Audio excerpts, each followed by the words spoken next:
Yes, please tell me. Don't be so bossy. Wrong. Your dad will have to chase the boys away when you're older. Gay boys will hear that. You look so pretty.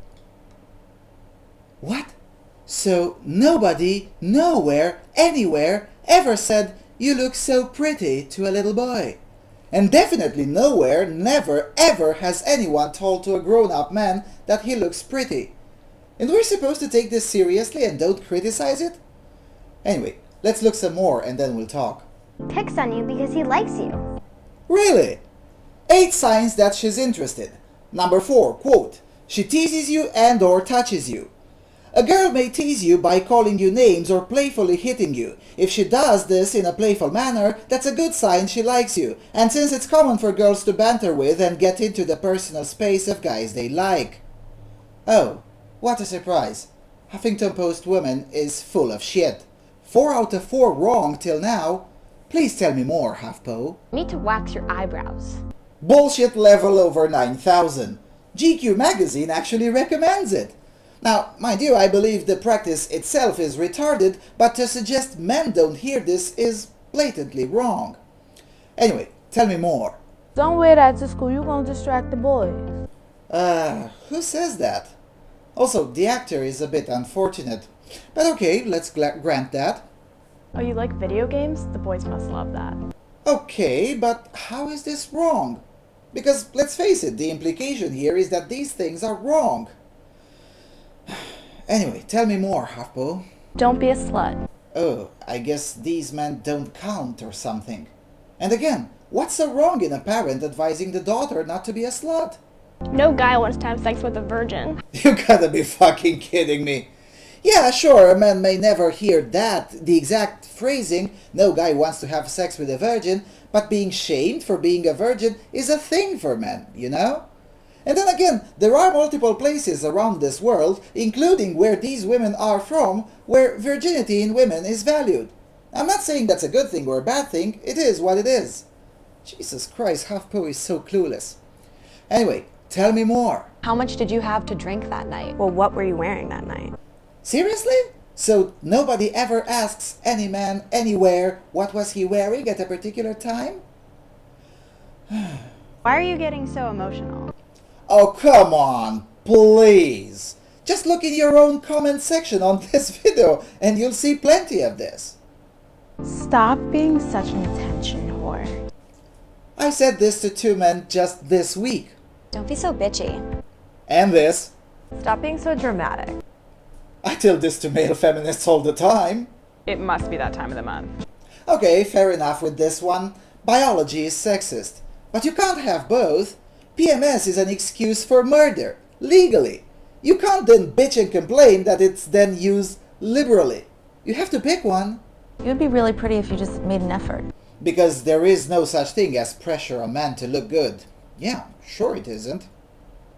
You'd be much prettier if you smiled. Standard recommendation for anyone working front office? I know because I worked front office, so carry on. You're so exotic. Where are you from? Nice rack. I was just trying to give you a compliment. Jesus fuck, the bullshit just keeps on flowing. I mean, we heard 21 so far, 17 of them being complete and utter bollocks. How do they keep themselves from choking on that constant flow? You don't want to go out with me? You're ugly anyway. That's actually told by women to men more often. You see, back in the real world, it's women who take no for an answer a lot harder than men. Men have to learn pretty fast that rejection is the norm. Is that all you're going to eat? You eat a lot for a girl. Okay, fair enough on this one, but then again, it's the fucking biology at play. Believe it or not, women are on average a lot smaller physically than men and do require a lot less food to get by. My average meal could feed 2 or perhaps 3 average women. So yeah, when I see a woman, and especially a girl who eats as much as I do or more, and she's not into some sport and weighs under 100 kilos, yes, I will remark that she eats a lot for a girl. So? Okay, we're halfway through. Let's get this faster. You drink whiskey? You like football?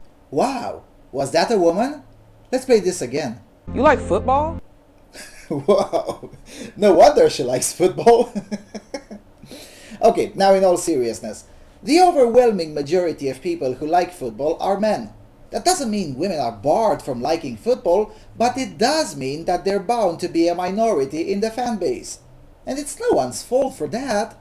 And no, nobody, man or woman, will instinctively pretend not to be surprised when a woman likes football, because it's quite rare and, yes, surprising.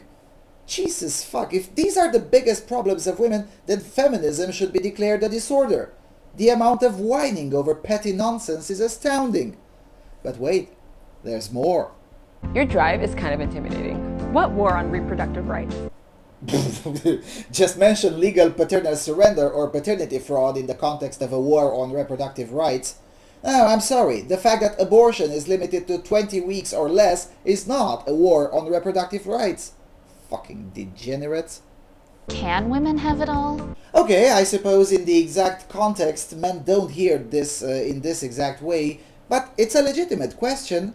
Men cannot have it all, and we know it. Why is it sexist or oppressive to ask whether women can have it all? Are you like a feminist? Not only do male feminists get to hear this as well, but I'm actually glad that it makes you uncomfortable when asked such a question. You should feel uncomfortable and you should feel ashamed if you're inclined to answer yes. Feminism is a hateful position to take per se, and feminists are horrible, ugly people. Why would you want to be in the same clique with them? Come join the rest of us, you know, the normal people. Oh, you travel alone? Is that like an eat, pray, love thing? Oh, look, I travel alone quite a lot. Okay, I don't get the Eat, Pray, Love reference because that book is not popular outside of the tiny bubble of New York Times readers, but you'd be surprised how shocked people are when they learn my itinerary as a lone traveler. Always a bridesmaid, never a bride. Always a best man, never a groom. When are you finally going to man up and settle? You know, just because it's different in phrasing doesn't make it non-existent, ladies. You don't want kids? Aren't you worried you won't be fulfilled? If I had $1 for every time I heard this from old women, I could buy an apartment in cash. But anyway, carry on. Your biological clock is ticking. Okay, fair enough on this one. But then again, women never hear that they should check their prostate. It's the fucking biology, you pretentious morons. Yes, women do have a biological clock, and it does ticking. Tough luck. You're not taking your husband's last name? Okay, though with the advent of gay marriage, this will change. You don't even look like you had a baby. True, but this is a compliment specifically reserved for women. How is this wrong? Are you planning on working after the baby's born? Legitimate question, though. You'd be so bored at home. You're going to let someone else raise your kids when you go back to work? Fathers get these too. Jesus fucking, what world do these women live in? Does your husband mind that you make more money than him? Okay, fair enough, but then again, it's a legit question. Most people, men and women, are perfectly okay with a traditional arrangement. That won't change anytime soon, if ever. Your husband cooks dinner? You really have him well trained. So, instead of taking this as an insult to your family and your husband, you take it as an insult to you personally? How much of a big ego do you have? You're dating a younger man? You're such a cougar. You're dating a younger woman? You're a predator. I wouldn't be complaining about this one if I were you, ladies. He traded her in for a younger model. Okay, though in your case, I don't blame him at all. You should feel grateful you were catcalled. Okay, this one is very legit, but then again, it's feminist extraordinaires like Jessica Valenti saying this. Do you feel fulfilled that you were just a stay-at-home mom? Alright, this one's really messed up and indeed true, but then again, who asks these questions with the accompanying snigger and smug attitude? Oh, that's right, it's these empowered female feminists for whom traditional femininity is oppressive, because potato or something. No, that's on you, ladies.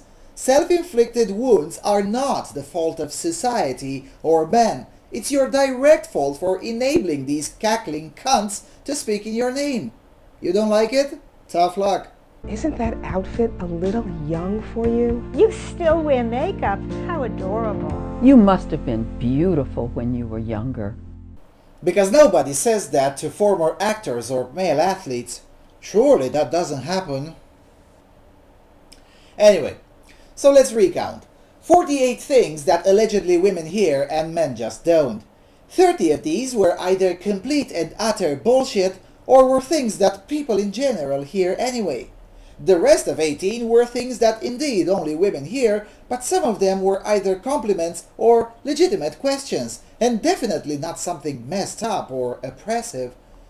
30 out of 48 means that 62.5%, that is to say almost 2/3, of the examples provided were complete and utter nonsense or straight up lies.